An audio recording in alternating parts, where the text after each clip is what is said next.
guys have been here, you know how I feel about Io. I love my techno fam. Io is on here again. Yay, Io, I'm so proud. Io is on here. Some of you might know how I feel about him. He was one of my artists to watch in 2019. Fell in love, saw him a whole bunch of times. One of the best techno artists out there, like incredible, incredible. Listen to him, he's amazing. I wasn't nervous until I just hit record, and now I kind of like don't know what to say. This is gonna suck. Today's video is very different. I'm shooting this, editing this, and putting it up today because I wanna talk about the breaking news about Io's passing. I wanna talk about how much I loved him and his music and what it meant to his fans. I want to celebrate him as a person, and I just want to talk about mental health in general in this video. So trigger warning, I am going to be talking about self-harm and suicide. So if that is something that you guys don't want to hear about or can't, you know, listen to right now, completely understand, please skip this video. But I really just want to talk about Garrett Lockhart, and yeah, and so I don't even know, I have notes written down, but we'll see how this goes. First off, I'm sending hugs to every single person who, you know, family, friends, fans of Io. Like, this has been the most shocking news, to say the least. Like, I'm still processing this. This is the morning after. I wanted to film something last night, and there was like no way in hell that was gonna happen. Okay, so last night on Tuesday, November 24th, I was scrolling through Instagram as I was making my dinner, and I saw a post on Io's feed, and I quickly read through it, and I wanted to vomit. It didn't feel real. It didn't feel real. I was like, this is not real. I immediately like sent it to all of my Ray fam and, you know, people I know in the community, and we were all just in complete and utter shock. And basically it was a post saying that Garrett had lost his life on Monday the 23rd. There was no cause of death listed. There's a lot of speculation going around, and I'll talk about that, but my heart like sank and I cried a lot last night. I'm completely devastated, to say the least. This was extremely shocking, just based on the response of the EDM industry and community, his peers, other artists, people like Rez and Jaws, who were very close to him, seemingly found out through a tweet is what it appeared to be. So this must have been something very sudden, whether it was an accident or self-inflicted. It was something that was clearly unexpected from everybody. Especially for those of you who have been following, he just released a new single, Castles in the Sky, on Friday, which just hit Beatport and was placing very high. Like, seemingly Io was having so much success, right? Like, I'm gonna talk about his music and his career, but he was on such an upward trajectory. I've talked about him so much on my channel from when I first found him on EDC Las Vegas's 2019 lineup, and like listened to him like crazy, and saw him for the first time at EDC, and it was the most amazing moment. I'll insert some clips here, but I remember rushing to get there because he was the first set on Friday at Circuit Grounds, and like I remember our group was completely in awe of how packed it was. Like, for an opening set, I was so proud of him. I was like, this is amazing, and he absolutely killed the set. So it's just been such a big year, and what he's been doing for techno, like he came onto the scene, and I personally feel like he was reviving this whole new generation of techno fans. Like, it definitely got me a little bit more into the genre, and he had his own style, and like his music alone was so fucking good, and it's gonna hold such a different meaning now because it's tied to so many memories. But what he was doing for the industry and what he was doing for the genre was absolutely amazing. So if you have the time, please go listen to some of his recent releases.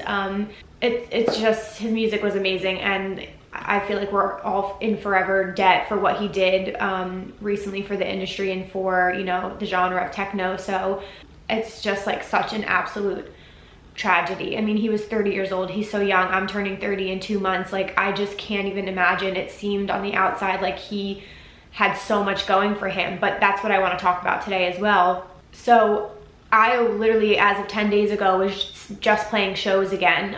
Obviously this year has been extremely difficult on every single person, on people's mental health.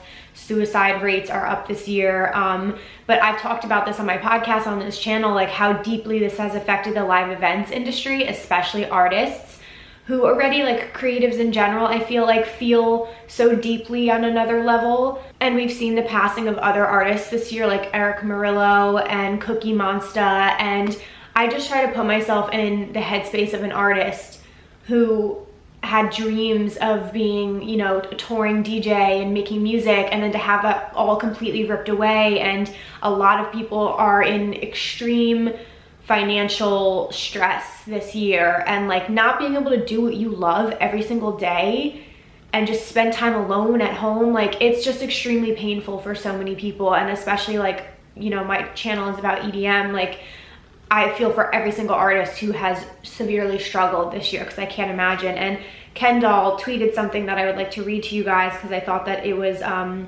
very poignant as to like what's happening right now.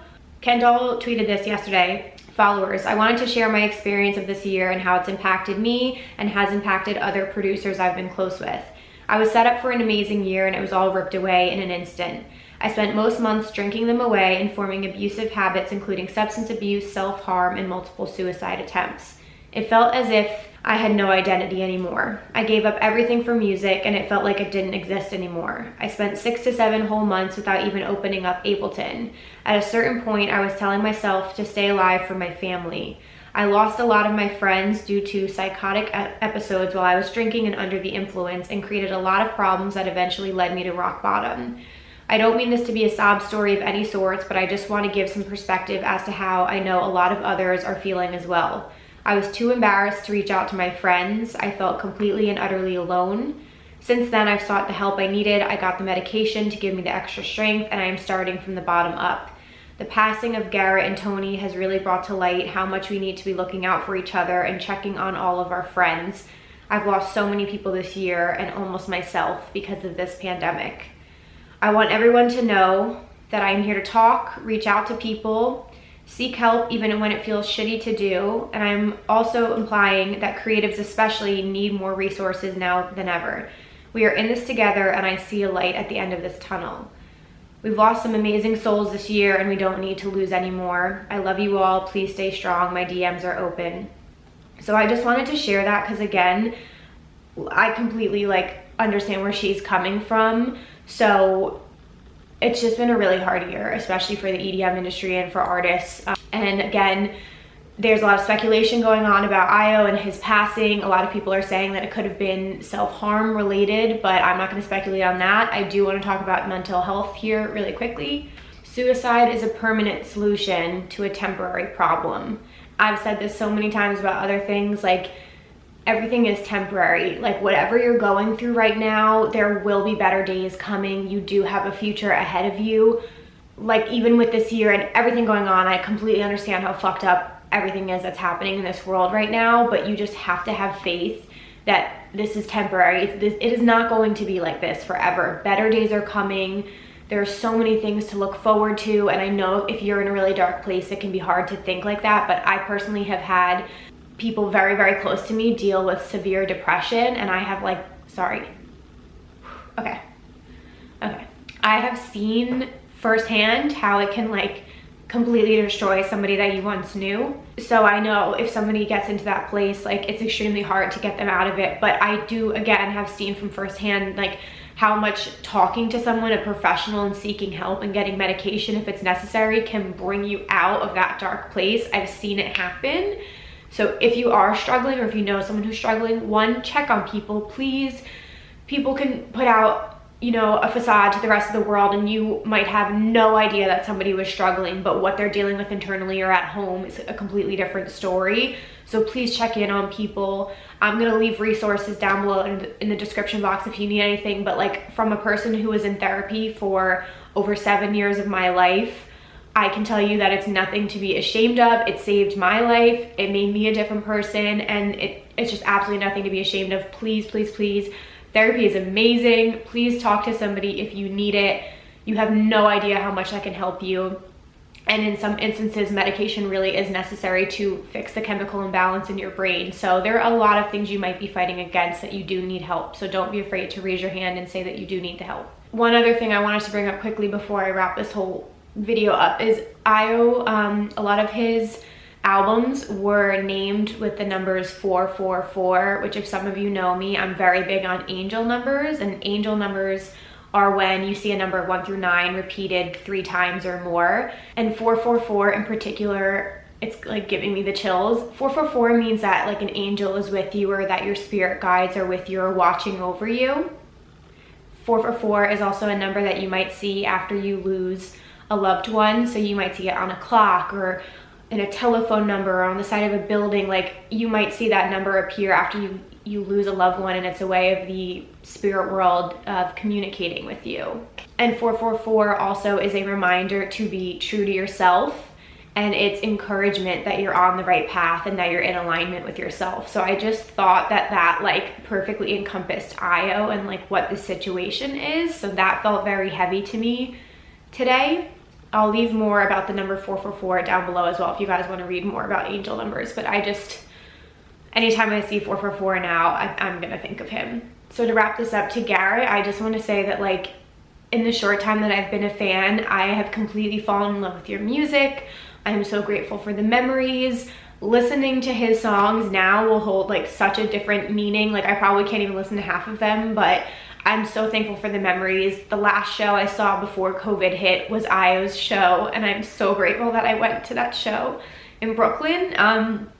I couldn't speak highly enough of it. He played like over 4 hours. It was in daylight saving time when the clock moved forward, and he just played the whole night through, and it was like one of the best sets I've ever seen, and I was so looking forward to seeing him at Ubbi Dubbi. So like I just think it hits so deeply as an EDM fan. Like if music is your life like it is mine, when one of your favorite artists or someone you really look up to passes, it just really hits home, and I can't wrap my head around the idea of like never being able to see him live again, or him not being able to put out new music or have a future. And that's like what is the most devastating thing. So his memory will forever live on in his music. I'm sending prayers to his friends, his family, fans around the world who loved him. Please take care of yourselves, you guys. We don't need to lose any more people this year. You have a future, you matter. Please get help if you need it. Please talk to somebody. There's always somebody there to listen if you need it. And I'll leave you guys with this. For those of you who didn't know what IO stands for for Infinitely One. So this community is stronger together. We'll get through this together. We're all one, and his memory will live on. So that's kind of all I have to say about this. My friend Becca had made me this IO perler, which says Techno Babe and Parental Advisory on it. She gave it to me at IO's show, and I had this like hung on my bed for months on end. So I'm just really grateful that she gave me this, and it will be cherished. So yeah, love you guys. Thank you for watching this video.